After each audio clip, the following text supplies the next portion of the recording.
vous salue ce matin au nom de Jésus. Amen. Nous souhaitons également la bienvenue à une nouvelle personne. Amen. Amen. Ce matin encore, Dieu veut nous donner un message, Dieu veut nous donner un enseignement. Et dans ce que nous allons voir ce matin, Dieu veut nous montrer simplement pourquoi les gens, les hommes continuent encore de transporter leurs problèmes.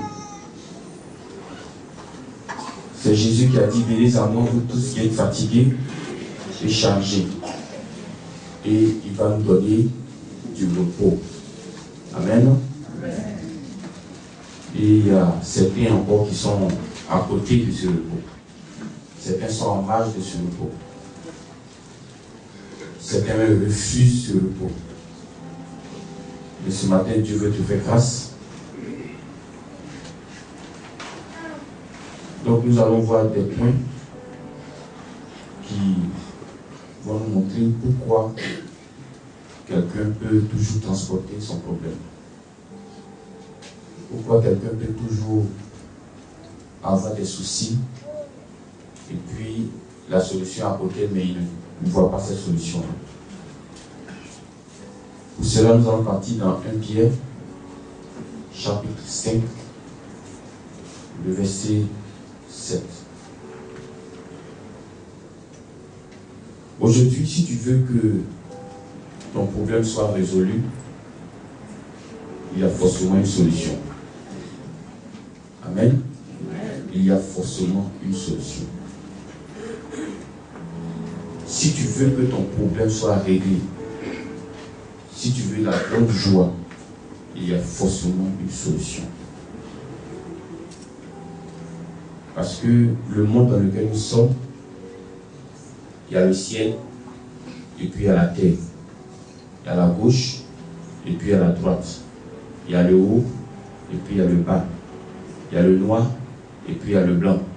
Il y a quoi d'autre encore? Il y a devant, il y a derrière.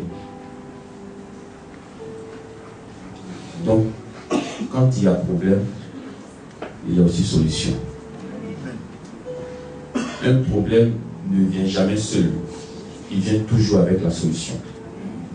Mais comme on est agité, on ne voit pas la solution. Mais il y a toujours la solution. Amen. 1 Pierre chapitre 5, verset 7. 1 Pierre chapitre 5, verset 7. Qu'est-ce que la Bible nous dit? Et quoi? Déchargez-vous. Qu'est-ce que ça veut dire, se décharger? Qu'est-ce que ça veut dire? Se décharger. Enlever un fardeau sur soi. Amen. Et décharger vous. Est-ce qu'il a dit je vais vous décharger? Qui doit te décharger? Toi-même. Amen. Jésus a dit, venez, vous qui êtes fatigués, chargés, je vais vous donner du repos. Maintenant, quand tu es venu pour prendre ce repos, Jésus va te dire maintenant, il faut te décharger. Si il faut te décharger, ça veut dire, il t'a donné une capacité, une force. Parce qu'un bagage qui est sur ta tête, si on dit qu'il faut te décharger, ça veut dire que toi-même, tu peux enlever ce bagage sur ta tête. Ça veut dire que le monsieur qui dit qu'il faut te décharger là, il sait aussi ce qui est en toi. Il sait ce dont tu es capable. Amen. Donc, déchargez-vous.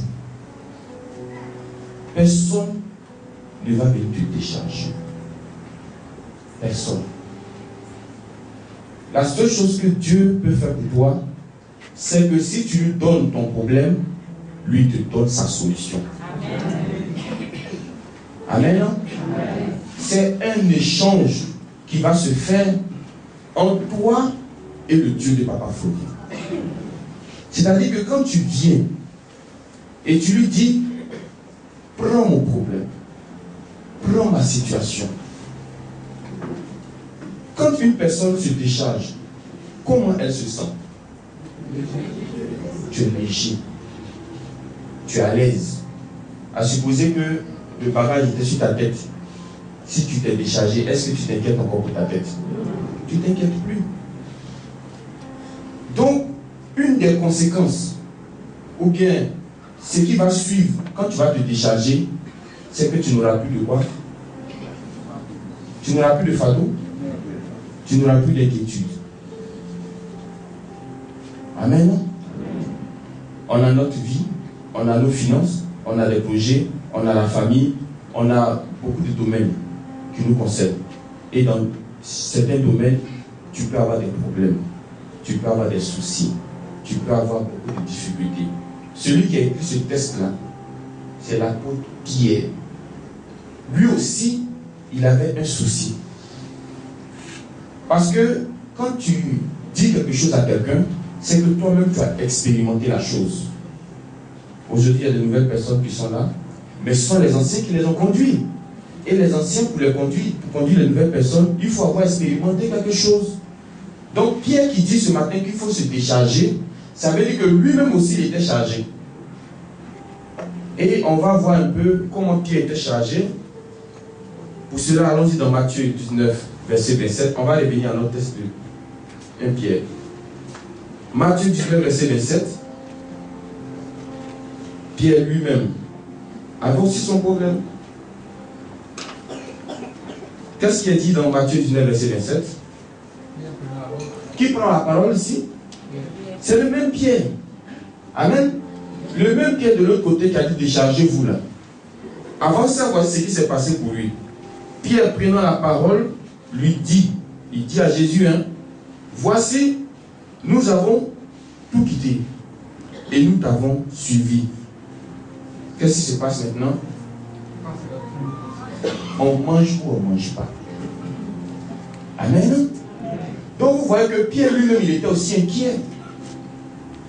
Il avait aussi son bagage. Et la réponse que Jésus lui a donnée, Pierre a simplement compris qu'il faut se décharger. Amen. Donc, c'est à vous de voir si vous voulez laisser vos problèmes au pied du Dieu de Papa Florian pour qu'il se charge de ces problèmes, ou si vous-même vous voulez vous donner des moyens de les régler. Sinon, vous n'avez pas de force pour régler ces problèmes. Toute la force que tu as, c'est enlever sur ta tête et puis donner ça à Dieu. Donc, une fois que tu sais que tu as donné ton problème à Dieu, ce qui doit se passer maintenant, tu ne dois plus penser à ce problème-là.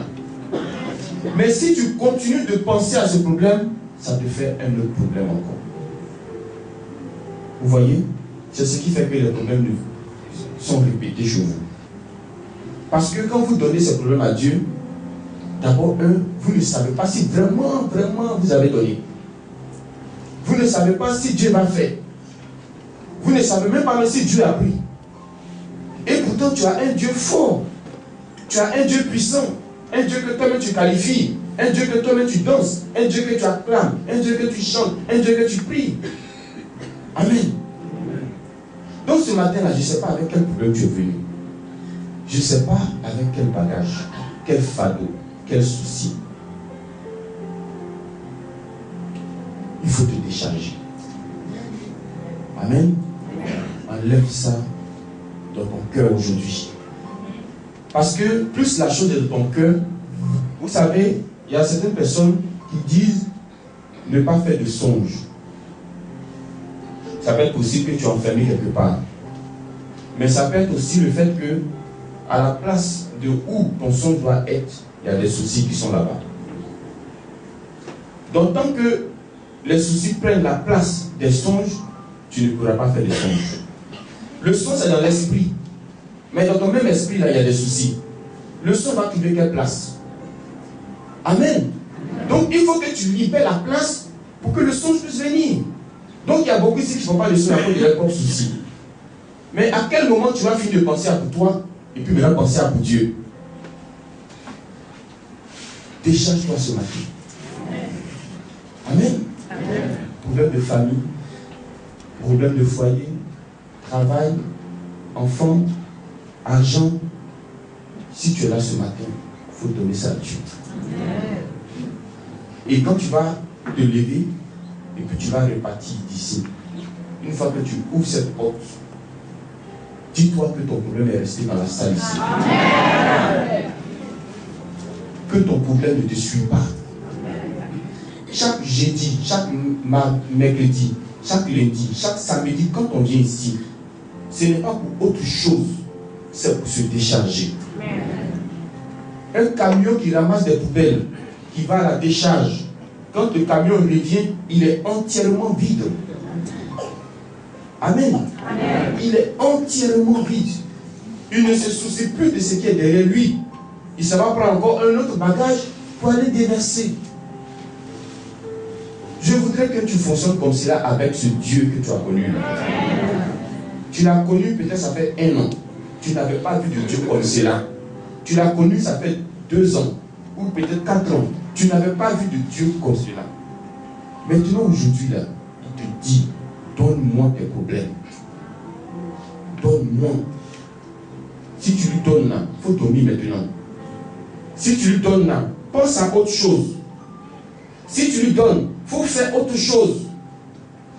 Souvent aussi, là, quand on ne fait rien, ça nous amène à réfléchir beaucoup. Dis à Dieu de te donner quelque chose à toucher. Ça va te permettre de penser à d'autres choses. Amen. Amen.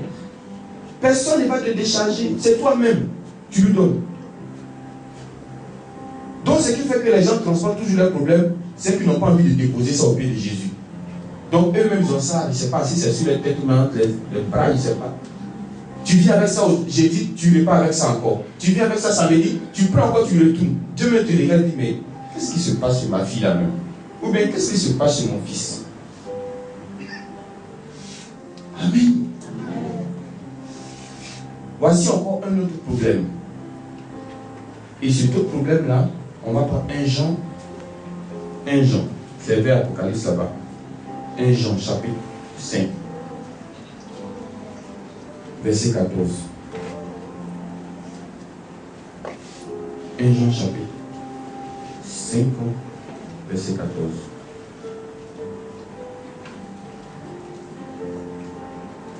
C'est bon? Allons-y. Nous avons auprès de lui cette assurance que si nous demandons quelque chose selon sa volonté, il fait quoi? Il écoute. Un autre problème encore qui fait que beaucoup de vies ne changent pas. Vous voyez, tout à l'heure quand je vais te poser le micro, on aura une petite prière avec l'homme de Dieu.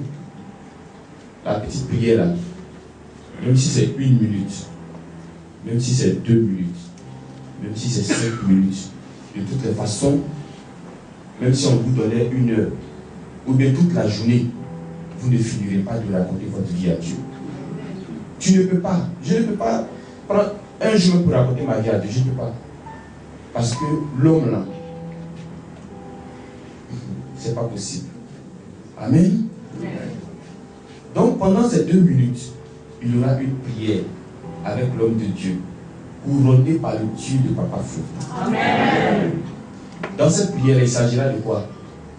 De se décharger, de donner son problème à Dieu.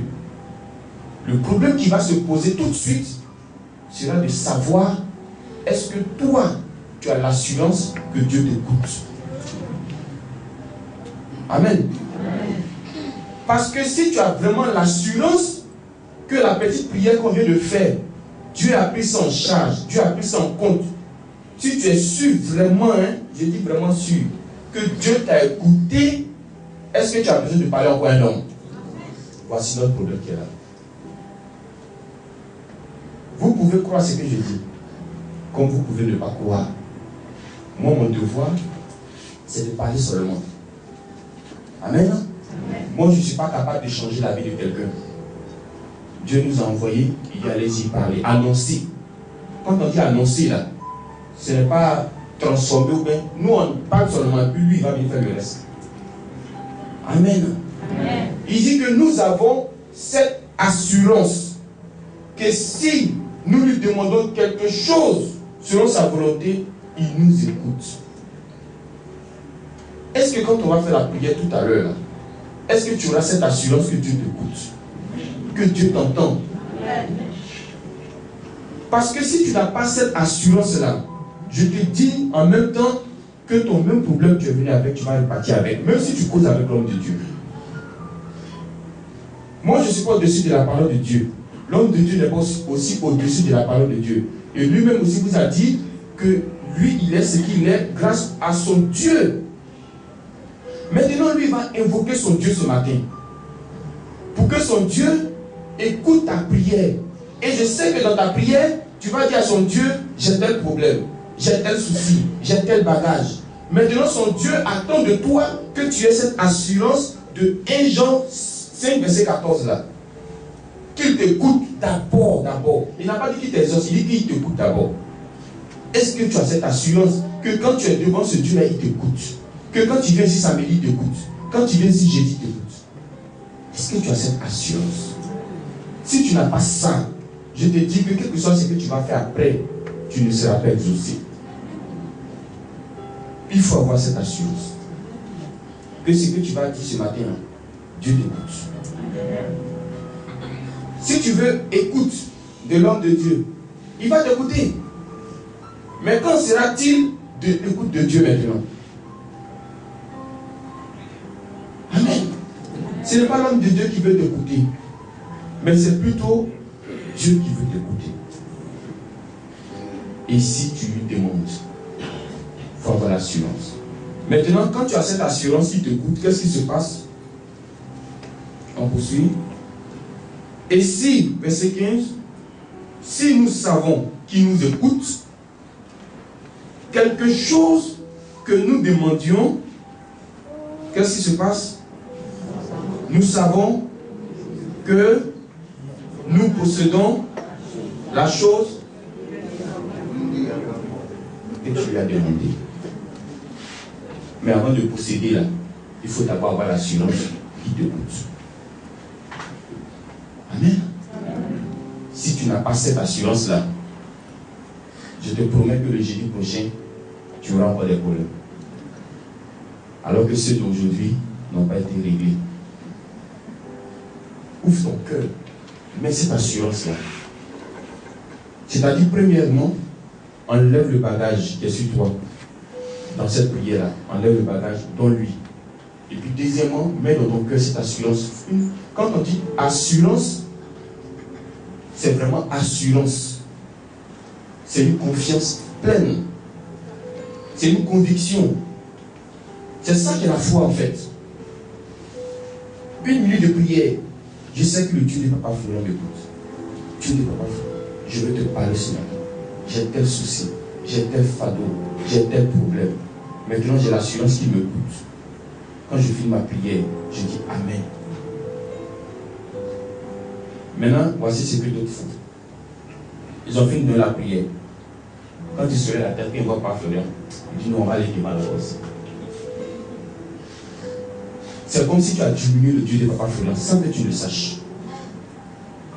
Amen. Amen. Non, si vous voulez, je vous donne un exemple. Le président est là. Et puis le président a son premier ministre qui est là. On parle de décentralisation. Donc, le président a donné des tâches à son premier ministre. Il dit à son premier ministre, je te donne ce rôle-là. Fais-le. Maintenant, vous voulez voir le président. Mais vous êtes empêché par le premier ministre. Parce que le président l'a mis là.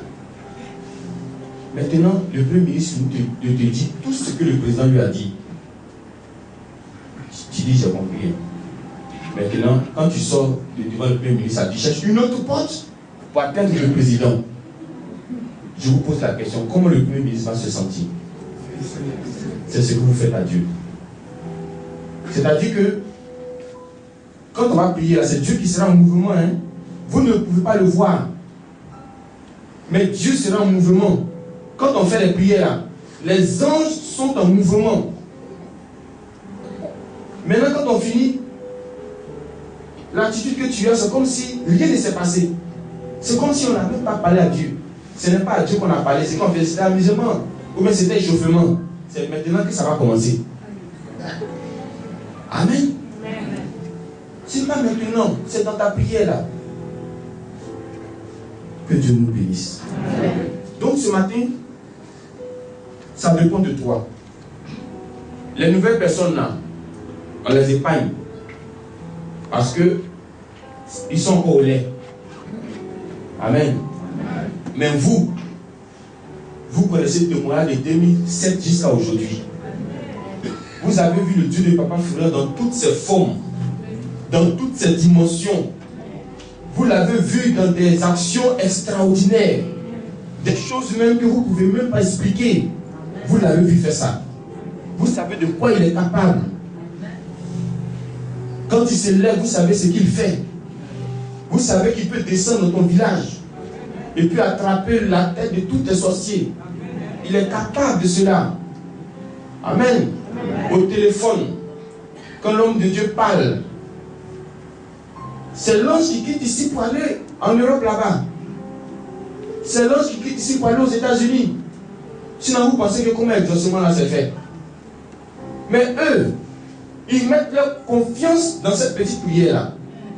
Ils ont cette assurance que Dieu les écoute. Peut-être parce qu'eux aussi, ils n'ont pas les moyens de venir. Mais au moins, ils ont l'assurance là. Parce que s'ils n'ont pas ça, puis ils n'ont pas le moyen de venir, ils sont perdus 2 fois. Amen.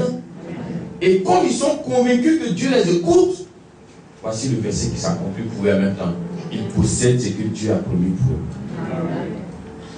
Donc c'est ce qu'il nous faut ce matin. Donc, après ton cœur, fais confiance ce matin.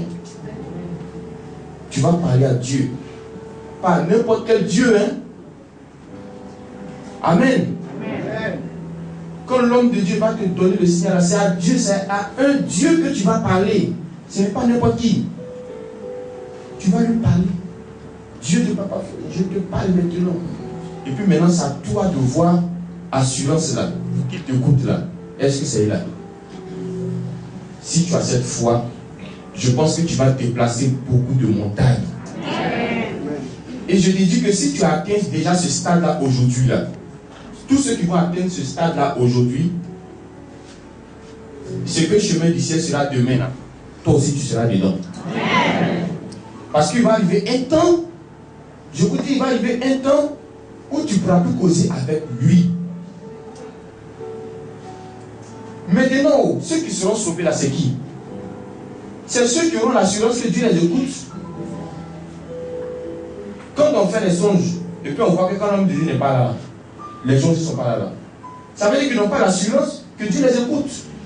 Sinon, s'ils avaient l'assurance que Dieu les écoute, ils savent que même quand il vient que l'homme de Dieu n'est pas là, son Dieu est là. Prenez cette assurance-là ce matin.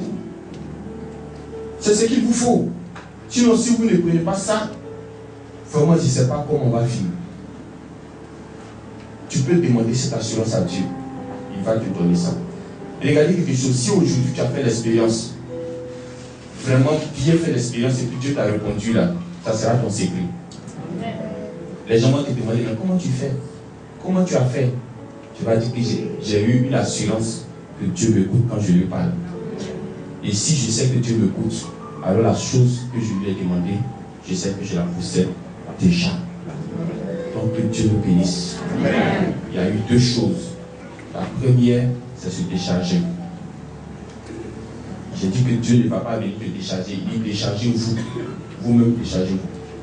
Maintenant, la deuxième chose, il te demande que quand tu es en train de lui parler dans ta prière là, Dieu dit qu'il faut avoir l'assurance qu'il te coûte. C'est en cela que tu vas avoir l'exaucement. Sinon, si tu n'as pas cette assurance-là, tu vas tourner, tu vas te fatiguer, tu vas beaucoup transpirer. Et tu vas dire, j'ai fait tout, mais je n'ai rien vu. Et pourtant, assurance, ça, tu n'as même pas ça. Donc, que Dieu nous bénisse, qu'il nous fortifie. On veut voir cette assurance-là aujourd'hui. Il faut faire l'expérience. Fais l'expérience, tu vas voir. Mets le Dieu de Papa sur le défi. Dis-lui que tu veux le voir dans une autre dimension. Au nom de Jésus.